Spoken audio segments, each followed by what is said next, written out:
मैं हूं अली आरिफ। हेडलाइंस आपने जानी, बुलेटिन का बाकायदा आगाज करेंगे और सबसे पहले आपको बताएं कि सुप्रीम कोर्ट ने असगर खान केस बंद ना करने का फैसला किया है। चीफ जस्टिस पाकिस्तान ने रिमार्क किए कि FIA ने फाइल बंद करने की इस्तदा की। हम कैसे अदालती हुक्म को खत्म कर दें, मामले की मजीद तहकीकात कराएंगे। चीफ जस्टिस ऑफ पाकिस्तान मियां साकिब निसार ने इस मौके पर मजीद कहा कि कुछ अफराद को इस मामले से अलहदा करने की तजवीज थी। असगर खान की कोशिशों को रायगा नहीं जाने देंगे। अदालत ने सेक्रेटरी दिफा को तलब कर लिया है। आपको अहम खबर देते चले, आपको बताएं कि FIA के नताइज और वजूहात से मुतमईन नहीं है। चीफ जस्टिस का कहना कहता है। हमारे नुमाइंदे अमानत गिशकोरी हमारे साथ है, उनसे जानते हैं। अमानत, क्या मजीद कहा चीफ जस्टिस ऑफ पाकिस्तान ने? जी बिल्कुल, सुप्रीम कोर्ट में असगर खान केस की समाअत हुई है। चीफ जस्टिस की सरबराही में 2 रुकनी बेंच ने समाअत की है। इस केस में असगर खान के जो कानूनी वरसा हैं, जिनमें उनकी अहलिया, उनके बेटे और उनकी जो 2 बेटियां हैं, वो अदालत में पेश हुई और उनके वकील सलमान अकरम राजा भी अदालत में पेश हुए। केस शुरू हुआ तो चीफ जस्टिस पाकिस्तान ने रिमार्क्स में कहा कि इस केस का फैसला अदालत पहले दे चुकी है। ताहम FIA ने केस का जब अमल दरामद का वक्त आया तो उस वक्त FIA ने हाथ खड़े कर दिए और उन्होंने इस्तदा की अदालत से कि फाइल बंद कर दी जाए। ताहम हम अब फाइल बंद नहीं करेंगे, अदालत केस को आगे बढ़ाएगी और इसकी तहकीकात मज़ीद करवाई जाएंगी। अगर FIA के पास अख्तियारात नहीं है तो किसी और इदारे से इसकी तहकीकात करवाएंगे, लेकिन केस को बंद नहीं किया जाएगा। चीफ जस्टिस पाकिस्तान ने ये रिमार्क्स दिए कि असगर खान की जो मेहनत और काविश है उसको हम रायगा नहीं जाने देंगे। और उन्होंने इसके साथ साथ ये भी कहा, चीफ जस्टिस पाकिस्तान की जानिब से ये कहा गया कि चंद अफराद जो थे उनके लिए ये तजवीज़ आई थी कि उनके केसेस मिलिट्री कोर्ट्स को भिजवा दिए जाएं और वहां पर उनका फैसला होगा। काबीना ने ये तजवीज़ दी थी। ताहम उन केस के भी जो रिज़ल्ट है वो अभी तक हमें मौसूल नहीं हुआ। हम उनका भी नतीजा जो है वो अखज़ करेंगे और इस केस को हतमी अंजाम तक ज़रूर पहुँचाएँगे। चीफ जस्टिस पाकिस्तान ने इसके साथ ही सेक्रेटरी दिफा से को नोटिस जारी कर दिया है और उनसे जवाब तलब किया है कि जो केसेस मिलिट्री कोर्ट्स में थे उनका क्या बना, उनकी तफसीलात दी जाएँ। और इसके साथ साथ FIA से भी जवाब तलब किया गया है और अदालत का ये कहना है कि FIA ने जो नताइज अखज़ किए और जो वजूहात बताई हैं उससे अदालत मुतमईन नहीं हुई। FIA अपनी वजाहत और जवाब दोबारा जमा कराए और अदालत ने 1 हफ्ते के अंदर जवाब तलब किया है और केस की समाअत 25 जनवरी तक मुलतवी कर दी गई है। ठीक है, अमानत हमारे साथ ही रहेगा कि एक और अहम खबर से मुतल्लिक आपसे तफसीलात जानेंगे। सुप्रीम कोर्ट ने इस्लामाबाद के एग्रो फार्म्स में तामीरात से मुतल्लिक केस निपटा दिया। चीफ जस्टिस की सरबराही में 2 रुकनी बेंच ने समाअत की है। अदालत ने हुक्म दिया है कि 12,500 फीट से ज्यादा इमारत बनी तो इसे गिरा दिया जाएगा। इसी पर बात करेंगे। अमानत गिशकोरी, आप हमारे साथ हैं, बताएगा एग्रो फार्म्स में तामीरात के मामले पर जो समाअत हुई है इसकी तफसीलात क्या है?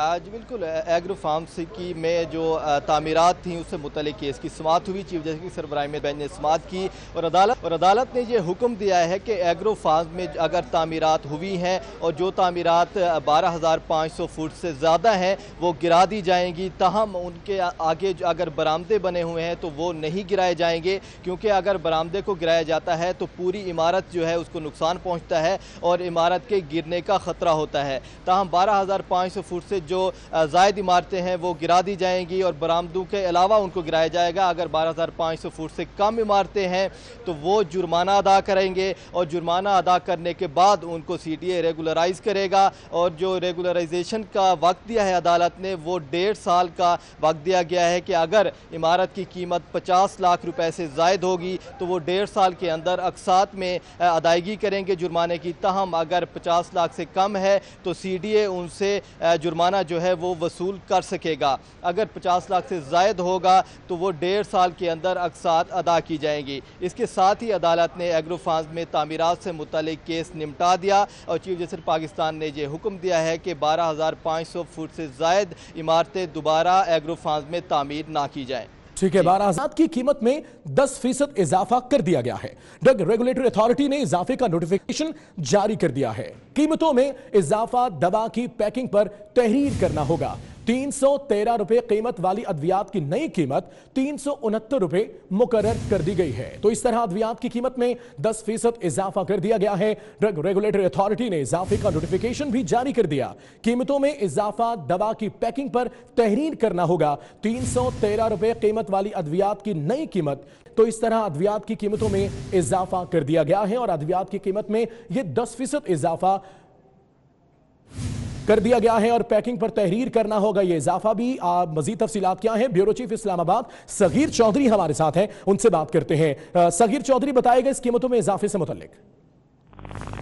जी, आवाम के लिए एक बुरी खबर यह है कि जो कीमतें हैं अद्वियात की जान बचाने वाली, उनमें जो है 9 से 15% इजाफा कर दिया गया है। और ये 9 से 15% जो इजाफा है वो 2-4 अद्वियात में नहीं बल्कि 8 से 10 हजार अद्वियात के ऐसे आइटम हैं जिन पर ये इतलाक होगा, इजाफा होगा। और इससे जो है वो गरीब आवाम को एक और नई मुश्किल का सामना करना पड़ेगा, क्योंकि अद्वियात का बहुत ज्यादा इस्तेमाल होता है, खुसूसी तौर पर जो आम अद्वियात है जिसमें नजला, जुकाम, खांसी, बुखार, सर दर्द और इसके अलावा जो जनरल इस्तेमाल होती है मेडिसिन, उनकी कीमतों में जो है वो 15% इजाफा जो है वो किया गया है। जबकि कैंसर और इसके अलावा जो दीगर अमराज हैं उनके अद्वियात में जो है वो 9% इजाफा किया गया है। चूंकि सुप्रीम कोर्ट की जानिब से अहकामात थे और सुप्रीम कोर्ट ने इस मामले का नोटिस ले रखा था, तो गुज़श्ता 2 सालों से कीमतों में इजाफा नहीं हुआ था। लेकिन इस मरतबा जब पीटी की गवर्नमेंट आई तो उन पर जो अदविया साज इदारे हैं, मैन्युफैक्चरर हैं, उनकी जानिब से बहुत ज्यादा प्रेशर दिया गया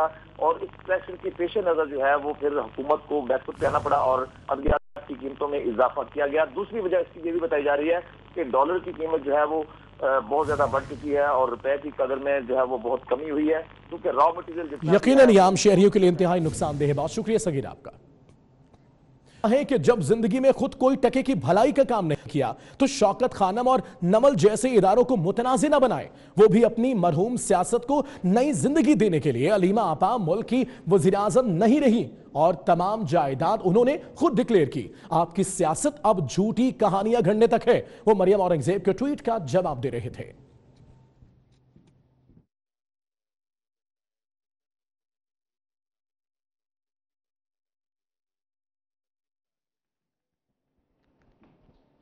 और अब बात करेंगे शहर कायद में गैस बहरान की, जो अब भी मुसलसल जारी है। सीएनजी और इंडस्ट्रियल सेक्टर के बाद घरेलू सार्फिन को भी गैस नहीं मिल रही। चूल्हे ठंडे पड़ गए हैं जिसके बायस सार्फिन खाना पकाने से महरूम हो गए हैं। बात करेंगे इसी पर अपने नुमाइंदे से भी, लेकिन अभी आप देखिए हबीब खान की रिपोर्ट।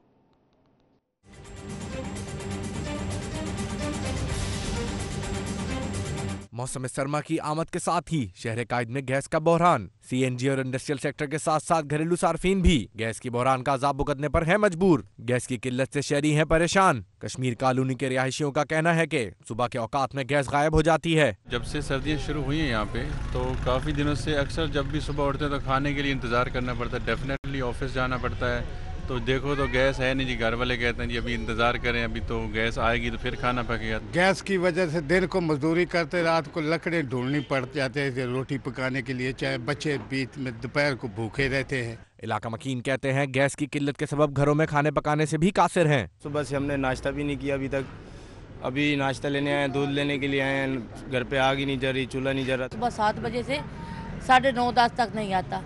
इतनी परेशानी होती, रात को भी तकरीबन 9:30 से 11 तक नहीं होता, इतनी गैस की परेशानी। सर्दी के आते ही आवाम गैस के इस्तेमाल से महरूम हो जाते हैं, जिसके सबब घरेलू और कमर्शियल सार्फिन दोनों ही शदीद मुतासिर हैं। कैमरामैन वकास खान के साथ हबीब खान, 24 न्यूज़, कराची।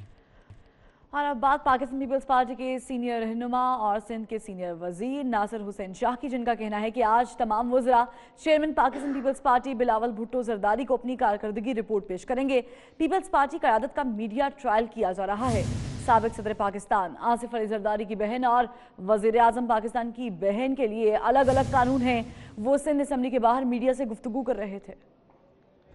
चेयरमैन साहब ने शुरू में ही वाज़ेह कर दिया था कि जो भी कारकर्दगी होगी उसके लिहाज से ही सबका क्राइटेरिया जो है उसको देखा जाएगा कि किसको मज़ीद आगे रहना है या कोई रद्दोबदल आएगी।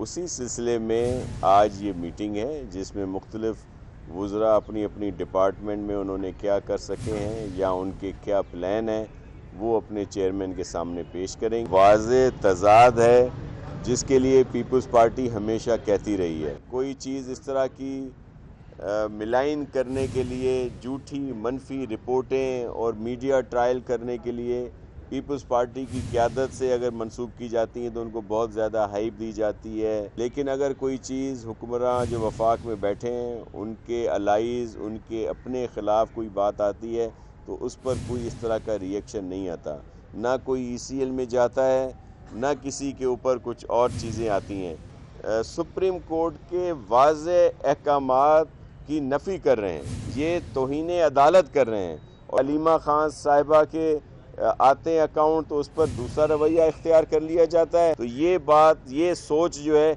ये नहीं आनी चाहिए। और ये तभी सोच का असर ज़ायल होगा जब एक्शन होगा अलीमा खान साहिबा पर भी और PTI के भी ये जो अकाउंट्स अब आपको बताएं कि कराची के इलाके शाह लतीफ़ में देवरानी के कत्ल में मुलव्वस मुल्जिमा को गिरफ्तार कर लिया गया है।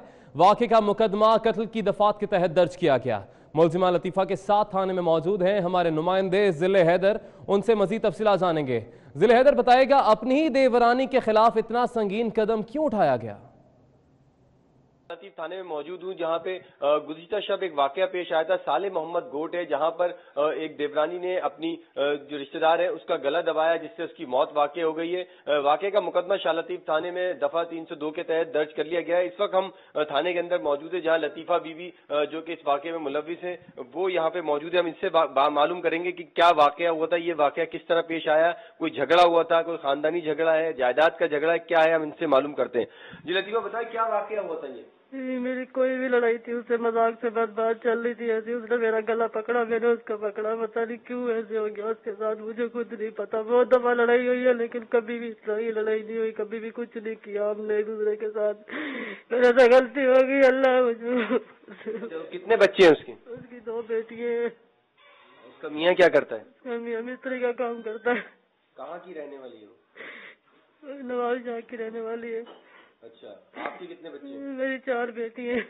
जी ये लतीफ़ा बीवी थी जिसने बताया कि इसके ने जो है वो मजाक में इससे पहले भी इस तरह के झगड़े होते थे और वो गला दबाया था जिससे उसकी मौत वाक़ई हो गई खातून की। उसकी 4 बेटियां हैं। इसके अलावा जो है ये जो लतीफ़ा है जो कि इस वाक़े में मुलव्विस है, दफ़ा 302 के तहत यहाँ पे इसके खिलाफ मुकदमा दर्ज कर लिया गया। इसके अपने भी 2 बच्चे हैं। आज इसको जो है वो अदालत में पेश किया जाएगा जिसके बाद जेल कस्टडी और फिर मुकदमा। ठीक है, बहुत शुक्रिया ज़िले हैदर, आपने अपडेट किया। अब आगे बढ़ेंगे और कुछ बात करेंगे बलूचिस्तान के हवाले से जिसके 20 अजला में खुश्कसाली और कहत की सूरत हाल है। जिला खारान में न्यूट्रिशन की जानिब से 40,000 बच्चे ग़िज़ाई किल्लत का शिकार है, जिसमें से 2300 से ज़ायद बच्चे शदीद ग़िज़ाई किल्लत का शिकार है। मजीद जानिए रिजवान सईद की रिपोर्ट में। बलूचिस्तान के 20 अजला में खुश्कसाली और कहत से सूरत हाल गंभीर हो गई।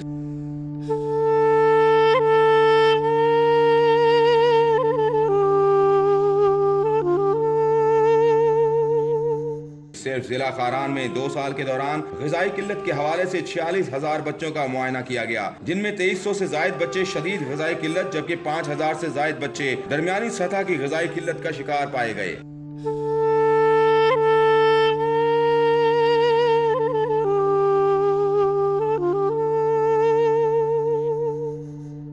अपोजिशन रहनुमा सना बलोच का कहना है कि खुश्कसाली और कहत ने जिला खारान में तबाही मचा दी है। हुकूमत फौरी तौर पर कहत ज़दा इलाकों के लिए पैकेज का ऐलान करे। 8-9 साल के जो है खुशहाली ने इलाके को बड़ा तकलीफ और मुश्किल से दो चार किया हुआ है और बिलखुसूस माल मवेशी अमलाक को बहुत नुकसान हुआ है। इससे अभी जो है बीमारियां और अमवात भी हो रही हैं।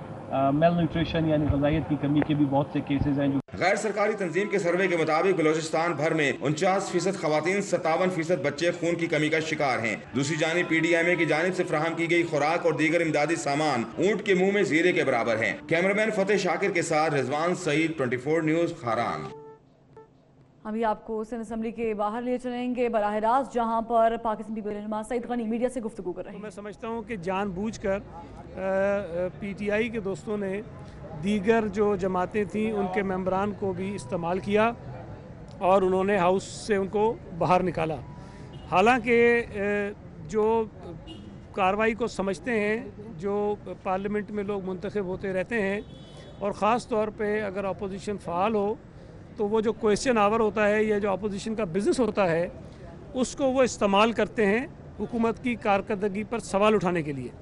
लेकिन जो अपोजिशन क्वेश्चन आवर का बायकाट कर ले, जो अपोजिशन अपने बिज़नेस को छोड़कर चली जाए और फिर उसकी ज़िम्मेदारी जो है हुकूमत पर आयद कर दे, तो मैं समझता हूँ कि इससे बड़ी नाअहली और नालायकी कोई हो नहीं सकती है। उन्हें अपने रवैये पे गौर करना चाहिए कि उन्हें रोज़ाना असम्बली में 1 घंटा मिलता है सवालात की सूरत में कि वो अपोजिशन में बैठ के हुकूमती वज़रा से सवाल उठाएं, उनसे जवाब मांगें, और ये उनका हक़ है और हमारी ज़िम्मेदारी है कि हम उनको मुतमईन करें। लेकिन अगर वो ख़ुद अपना टाइम और अपनी स्पेस छोड़ देंगे तो इसकी ज़िम्मेदारी सिर्फ़ और सिर्फ उन्हीं पर आयद होती है। कोई मैं समझता हूँ कि स्पीकर साहबा की तरफ से या हुकूमत की तरफ से ऐसा काम नहीं किया गया जो गलत था। जिस तरह क्वेश्चन आवर में सवालात थे वो बारी बारी सवाल उठाए गए, बार बार उनको कहा गया कि आप सप्लीमेंट्री क्वेश्चंस करें। उसके बाद जो एडजर्नमेंट मोशन थे, प्रिविलेज मोशन था, वो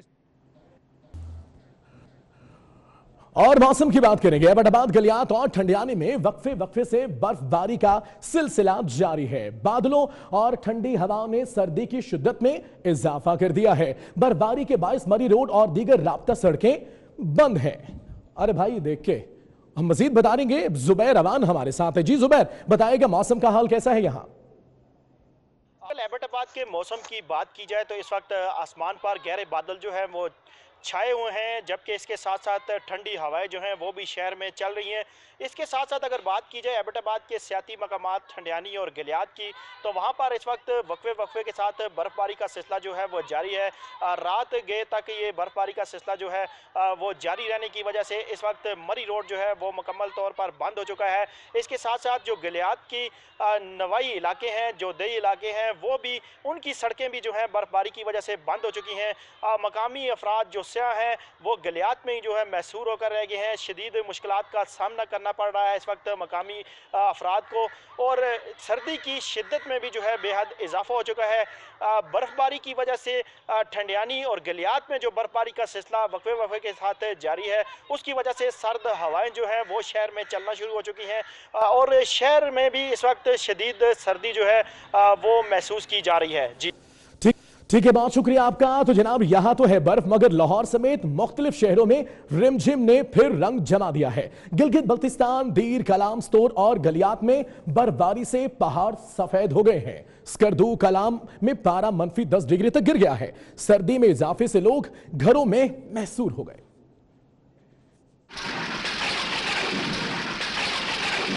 मुल्क के मुख्तलिफ शहरों में फिर अब्र-ए-करम बरस पड़ा। शेखुपुरा, कसूर, नौशहरा, खानेवाल, पेशावर, मर्दान, कोहाट, गिलगित में बारिश से सर्दी की शिद्दत बढ़ गई। लाहौर में बूंदाबांदी से सड़कों पर फिसलन हो गई, जिससे ट्रैफिक के मसाइल भी रहे। मरी, अस्तोर, दीरबाला, वादी नीलम, गिलगित और दीगर बाला इलाकों में बर्फबारी से पहाड़ों पर बर्फ की तह जम गई। सयाह मलिका कौसार के शहर में खो गए। स्कर्दू और कालाम में पारा -10 डिग्री तक गिर गया। अस्तोर, गोप्स, बगरोट में -8, हुंजा में -7 पारा रिकॉर्ड किया गया।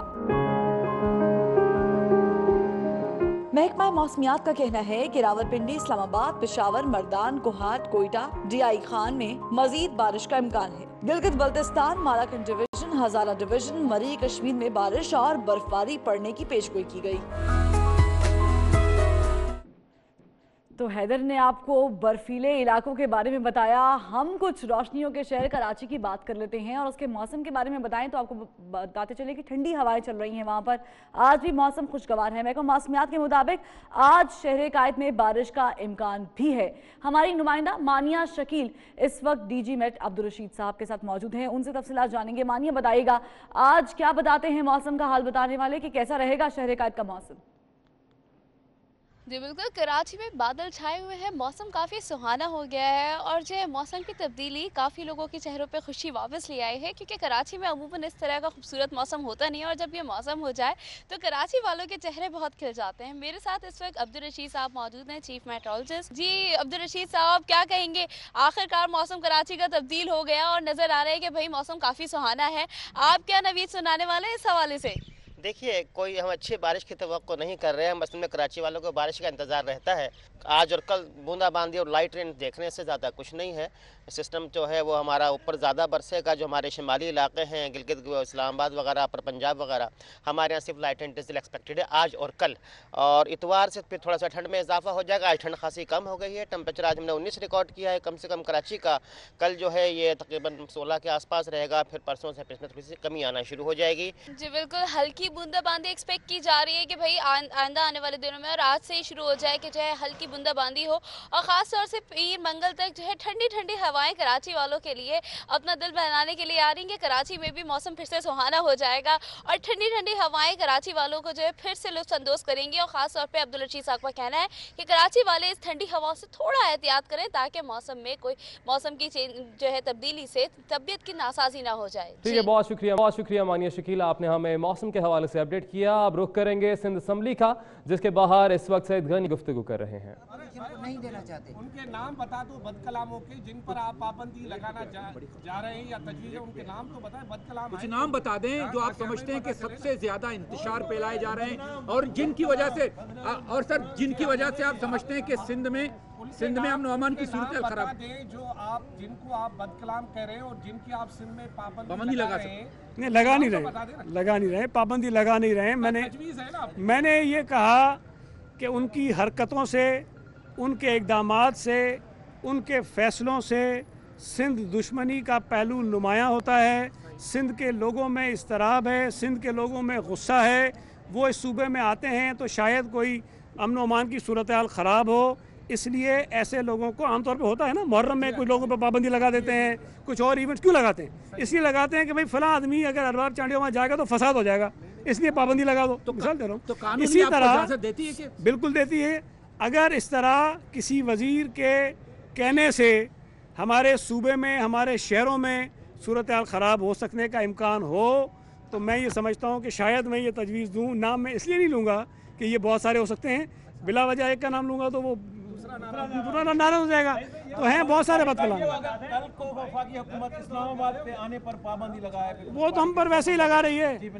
उन्होंने हम पर देखे ना, एक सूबे के चीफ मिनिस्टर पर जो सबसे ज़्यादा फ़ाल है, जो अपने सूबे का मुकदमा सबसे ज़्यादा बेहतर तौर पर लड़ता है, जिसका इजहार वज़ीर आज़म ने खुद किया है कि मुराद अली शाह साहब बड़ी तैयारी से आते हैं, हम आपसे बहस नहीं कर सकते, उस चीफ मिनिस्टर को आप पाबंद कर रहे हो, उस चीफ मिनिस्टर को आप उलझा रहे हो। मकसद क्या है कि सूबा सिंध की खिदमत ना कर सकें, मकसद ये है कि वो अदालतों के धक्के खाता रहे, मकसद ये है कि उस मुल्क से बाहर जाकर सूबे का केस वो ना लड़ सके। अगर आप किसी सूबे की हुकूमत को मफलूज कर रहे हैं, वो कर रहे हैं, उन्होंने किया नहीं है, वो कर चुके हैं, तो जाहिर है हमारे पास जो हक है हम उसको भी इस्तेमाल कर सकते हैं। तो लगता है ये भी मुमकिन है कि अपोजिशन के कुछ लोगों के जो केसेस एंटी करप्शन में चल रहे हैं, अब जो है ना उन केसेस में भी तेजी आएगी और एंटी करप्शन को जो है ना इस हवाले से मैं इसकी मैं थोड़ी वजाहत करूँ। देखें, हमने कभी भी पीपल्स पार्टी की हुकूमत को आप देख लें, पिछले वफाक के 5 सालों, सूबे में 10 सालों सियासी इंतकामी कार्रवाइयाँ हमने कभी नहीं की। लेकिन अगर कोई करप्ट है, अगर किसी के ऊपर करप्शन के इल्ज़ामात हैं, तो ये उसूल है, बुनियादी तकाजा है मैं समझता हूँ इंसाफ का, कि उसके खिलाफ कार्रवाई होनी चाहिए, तहकीकात होनी चाहिए। तो बदकिस्मती से या खुशकिस्मती से ऐसे लोग अपोजिशन में मौजूद हैं जिनके ऊपर संगीन इल्ज़ामात हैं और तहकीकात हो रही हैं और हम तहकीकात करेंगे। वो पहले तो जो सिंध हुकूमत गिरा रहे थे और अपनी हुकूमत बना रहे थे, गुज़िश्ता रोज़ उन्होंने इलेक्शन कमीशन से दरख्वास्त भी वापस ले लिए, जो जरदारी की नाअहली के हवाले से दे दी। तो अब क्या मशवरा देंगे, क्या करें? नहीं, मेरा ख्याल है के लिए मुजवजा अमरीकी अमन मुआहिदे की तफसीलात 24 न्यूज़ ने हासिल कर ली हैं। मुआहिदे के बाद अमरीकी और नेटो अफवाज 1.5 साल के अंदर अफगानिस्तान से निकल जाएंगी। अफगान तालिबान जंग बंदी का ऐलान करेंगे, मजीद बता रहे हैं बशीर चौधरी। जी बशीर, बताइएगा। बिल्कुल, अमेरिका और अफ़गानिस्तान में और बिलखसूस अमेरिका और अफ़गान तालिबान के दरमियान जो अमन मुआहिदा है उसकी तफसीलात 24 न्यूज़ ने हासिल की हैं। इस अमन मुआहिदे को अमेरिकी थिंक टैंक रैंड कॉरपोरेशन ने जो है वो तैयार किया है, जिसके 49 सफ़ात हैं। इस मुआहिदे में कई एक नुकात जो हैं वो तहरीरी हैं और कई एक बातें जो है वो ज़ुबानी तय की जाएंगी। तालिबान और दीगर जो स्टेक होल्डर्स हैं उनके दरमियान एक जो सबसे अहम फ़ैसला है वो ये है कि अमेरिकी और नेटो जो अफवाज हैं उनका इनखला 18 माह में किए जाने पर इत्तफ़ाक़ हुआ है और ये 3 मराहिल में इनखला होगा। इसके साथ साथ एक जो फ़ोर्स है वो भी तश्कील दी जाएगी, जो पीस फ़ोर्स जो बाद में इनखला के बाद इस्तेहकाम का काम करेगी और तमाम जो स्टेक होल्डर्स हैं उनको एतमाद में लेगी। इस वक्त ये मुआहिदा जो है वो अमेरिका, अफ़गान तालिबान, अफ़गान हुकूमत और इलाकाई जितने भी स्टेक होल्डर्स हैं उनके पास मौजूद है और तमाम इस पर मुशावरत कर रहे हैं। जब तमाम फ्रीकैन इस पर मुतमईन हो जाएंगे तो फिर इस पर दस्तखत होंगे। जब दस्तखत होंगे तो अफ़गान तालिबान जो है वो तमाम जो कार्रवाइयाँ हैं, जो दहशतगर्द कार्रवाइयाँ हैं उनसे लाताल्लुकी का इजहार कर देंगे। अफ़गानिस्तान में 18 माह में एक अबूरी हुकूमत तश्कील दी जाएगी, जिसके चेयरमैन और वाइस चेयरमैन जो है उनकी रोटेशन होगी और वो तब्दील होते रहेंगे, और जो अफ़गान सदारती निज़ाम है वो बरकरार रहेगा। लेकिन इस मुआहदे के तहत जो सदर के इख्तियारात हैं उनको। ठीक है, बहुत शुक्रिया बशीर चौधरी, आपने अपडेट किया। दूसरी जानिब आपको बताएं कि अफगान सदर के नुमाइंदा खुसूसी उमर दाऊदज़ई ने पाकिस्तान को अफगान तालिबान को मुज़ाकरात की मेज़ पर लाने की दरख्वास्त कर दी है। वो 24 न्यूज़ से खुसूसी बात कर रहे थे। सबसे पहले तो हम नई पाकिस्तानी हुकूमत का शुक्रगुजार है। इनकी वजह से अफगान मफाहमती अमल में तेजी आई है। पाकिस्तान का तालिबान पर असर रसूख है। हम चाहते हैं कि पाकिस्तान अफगान तालिबान को कायल करने के लिए अपना किरदार अदा करें। अमरीका तालिबान मुज़ाकरात अफगान हुकूमत की मुशावरत से हो रहे हैं। मुज़ाकरात से पहले और बाद में अमरीका अफगान हुकूमत से मुशावरत करता है। मुझे यकीन है कि अगर अफगान हुकूमत अमरीका से कहें कि मुज़ाकरात मनसूख करें तो अमरीका इनकार नहीं करेगा, लेकिन हम ऐसा नहीं करना चाहते क्योंकि हम इसमें अपना फ़ायदा देख रहे हैं। कुछ दीगर खबरें शामिल करेंगे। अब आपको बताएं कि साबिक वज़ीर आला शहबाज शरीफ के गैर मुल्की दौरों की तफसीलात की रिपोर्ट पंजाब असम्बली में पेश कर दी गई है। साबिक वज़ीर आला ने जून 2013 से मई 2018 तक 40 गैर मुल्की दौरे किए। गैर मुल्की दौरों के अखराजात उन्होंने अपनी जेब से अदा किए हैं। आपको हम खबर से अपडेट कर रहे हैं कि साबिक वज़ीर आला शहबाज शरीफ के गैर मुल्की दौरों की तफसीलात की रिपोर्ट पंजाब असम्बली में पेश कर दी गई है। साबिक वज़ीर आला ने जून 2013 से मई 2018 तक 40 गैर मुल्की दौरे किए और गैर मुल्की दौरों के खर्चात उन्होंने अपनी जेब से अदा किए।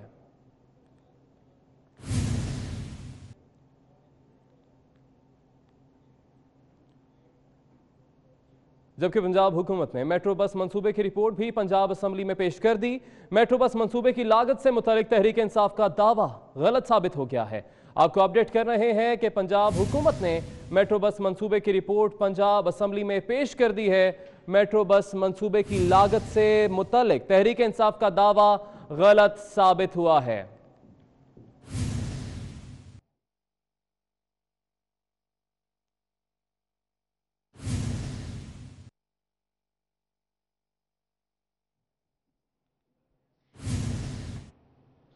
मजीद खबरों में आपको बताएं कि लाहौर हाईकोर्ट से कत्ल का मुलजिम अबूरी जमानत खारिज होने पर फरार हो गया है। मुलजिम ASI आतिफ शहजाद को पुलिस गिरफ्तार न कर सकी। आतिफ शहजाद ने असलम को कत्ल करने में मुआवनत फराहम की थी। तो आपको बताएं कि लाहौर हाईकोर्ट से कत्ल का मुलजिम अबूरी जमानत खारिज होने पर कोर्ट से फरार हो गया और पुलिस मुंह देखती रह गई। मुलजिम ASI आतिफ शहजाद को पुलिस गिरफ्तार नहीं कर सकी। ये वीडियो भी आप देख सकते हैं। आतिफ शहजाद ने असलम को कत्ल करने में मुआवनत फराहम की थी।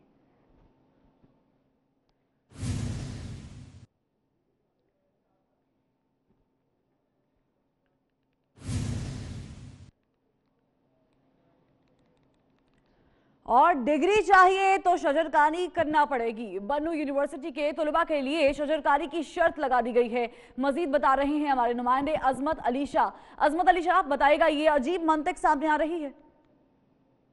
खैबर पख्तूनख्वा में Bannu university of science and technology के जो कि तलबा हैं उनके लिए एक और मुश्किल कड़ी हो गई है और पाकिस्तान तहरीक इंसाफ की जो हुकूमत है उनकी जानिब से एक और उन्होंने फ़ैसला किया है जिसको डिग्री जो है बन्नू साइंस ऑफ एंड टेक्नोलॉजी की जो यूनिवर्सिटी की जो डिग्री है उसको मशरूत कर दिया है शजरकारी से। जो स्टूडेंट जो है वो शजरकारी करेगा, दरख्त लगाएगा, उसके बाद ही उसको डिग्री मिलेगी। साथ में ये आलमियत जारी किया गया है यूनिवर्सिटी की जानिब से। उसमें ये कहा गया है कि पहले तो जितने भी स्टूडेंट्स हैं जिन्हों की डिग्री अभी बाकी है या उनकी डिग्री उन्होंने हासिल करनी है तो पहले जो है वो ये प्रूफ करेगी, वो जो सबूत पेश करेगी कि उन्होंने दरख्त लगाए हैं। अगर किसी स्टूडेंट ने दरख्त नहीं लगाया है तो उसको डिग्री नहीं मिलेगी। साथ साथ में जो स्टूडेंट्स हैं उनका भी यही कहना है कि ये तो एक खासा अच्छा एग्ज़ाम है लेकिन इसके लिए आलमिया जारी करना या प्रूवेंस करना ये जो है एक अजीब जो है वो लगता है, क्योंकि जितने भी स्टूडेंट्स हैं उनका यही कहना है कि दरख्त तो वो लगाए हैं लेकिन प्रूवेंस जो है वो उनको अब कैसे दिया जाएगा। अजमत, बहुत शुक्रिया आपका अपडेट करने के लिए। उधर आपको बताएं कि यूनिवर्सिटी ऑफ नारोवाल का मंसूबा ताखीर का शिकार हो गया है। मंसूबा जून 2018 में मुकम्मल किया जाना था, जवाब दिसंबर 2019 में मुकम्मल किया जाएगा। नामुकम्मल मंसूबे का इफ्तिताह भी कर दिया गया है। बात करेंगे इसी पर अपने नुमाइंदे यासिर अराफात से जो इस वक्त जो है वो मौके पर मौजूद हैं। यासिर, बताइएगा मंसूबे में ताखीर की क्या वजूहात सामने आ रही हैं? बात करेंगे यूनिवर्सिटी ऑफ नारोवाल की। मैं इस वक्त यूनिवर्सिटी ऑफ नारोवाल में मौजूद हूँ। यूनिवर्सिटी ऑफ नारोवाल का जो संग बुनियाद है 12 मार्च 2017 को साबका वफाकी वज़ीर दाखिला अहसन इकबाल साहब ने रखा था और इस यूनिवर्सिटी ऑफ नारोवाल को जून 2018 को इस मनसूबे को मुकम्मल होना था, जो ताख़ीर का शिकार हो चुका है। यह मनसूबा जून 2018 में मुकम्मल होकर यूनिवर्सिटी ऑफ नारोवाल के हैंड ओवर होना था, जो ताहाल मुकम्मल ना हो सका और ताख़ीर का शिकार हो चुका है। दूसरी तरफ मैं आपको बताता चलूँ कि इस मनसूबे को एक्सटेंड कर दिया गया है। अब यह मनसूबा 2019 दिसंबर को मुकम्मल किया जाएगा और इसे यूनिवर्सिटी ऑफ नारोवाल के हैंड ओवर किया जाएगा। स्टूडेंट की जो तादाद है वो 5000 के करीब है। जो नारोवाल डिग्री कॉलेज के जो अपने स्टूडेंट हैं वो भी उसी बिल्डिंग में उनकी क्लासेस लगाई जा रही हैं। यहाँ पर एक मैं बात बताता चलूँ कि इस यूनिवर्सिटी ऑफ नारोवाल का 28 मई 2018 को साबका वफाकी वज़ीर दाखिला अहसन इकबाल साहब ने इफ्तिताह भी कर दिया था। ताहाल यूनिवर्सिटी का काम अभी तक मुकम्मल नहीं हो सका। यह मनसूबा ताख़ीर का शिकार हो चुका है। अब यह मनसूबा 2019 दिसंबर को मुकम्मल कर लिया जाएगा। ठीक है, बहुत शुक्रिया। जिस झोली में 100 छेद हुए उस झोली का फैलाना क्या। मारूफ शायर, मज़ाह निगार और मुतअद्दिद शेरी और नसरी किताबों के मुसन्निफ इब्ने इंशा को बिछड़े 41 बरस बीत चुके हैं। शायरी और नसर आज भी पढ़ने और सुनने वालों को मसहूर कर देती है। करो हम अहले वफा हूं, फर्ज करो दीवानी हूं। उर्दू अदब में चंद ही ऐसे अदीब और शायर हैं जिनके अशार और जुमले ज़बान ज़दे आम हों। इन्हीं में मारूफ अदीब, शायर, मुतरज्जम व सफारतकार इब्ने इंशा भी शामिल हैं।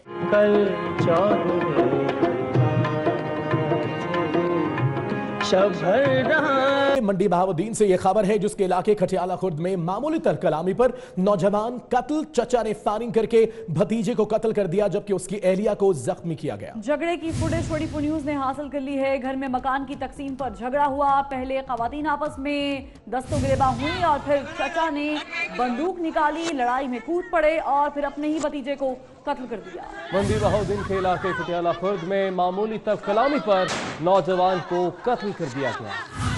चचा ने फायरिंग करके भतीजे को कत्ल कर दिया जबकि उसकी अहलिया को जख्मी किया गया है। झगड़े की फुटेज आप 24 न्यूज की स्क्रीन पर देख भी सकते हैं। घर में मकान की तकसीम पर यह झगड़ा हुआ है। पहले खवातीन आपस में दस्तों गिरेबान हुई और उसके बाद घर के मर्द भी इस लड़ाई में कूद पड़े और चचा ने बंदूक निकाली और फिर अपने ही भतीजे पर तान दी। गोली चलने से भतीजा जाँ बहक हो गया तो कत्ल किया है अपने ही सगे भतीजे को चचा ने। मामूली सी तलकलामी, एक जिंदगी निकल गई।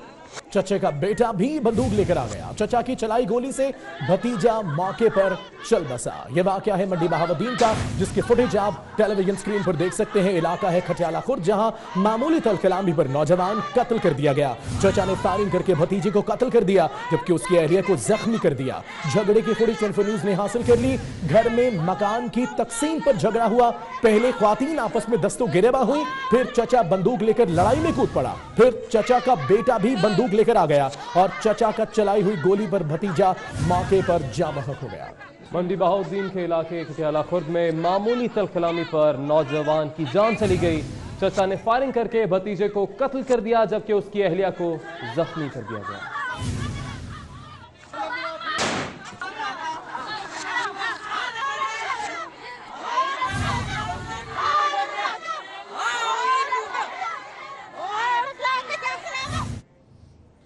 अहम खबरें आपने जानी न्यूज स्टूडियो से। फिल वक्त इतना ही। मजीद खबरों और अपडेट्स के लिए विजिट कीजिए हमारी वेबसाइट 24newshd.tv। एक ब्रेक के बाद हाजिर होंगे हेडलाइंस के साथ। हमारे साथ रहिए।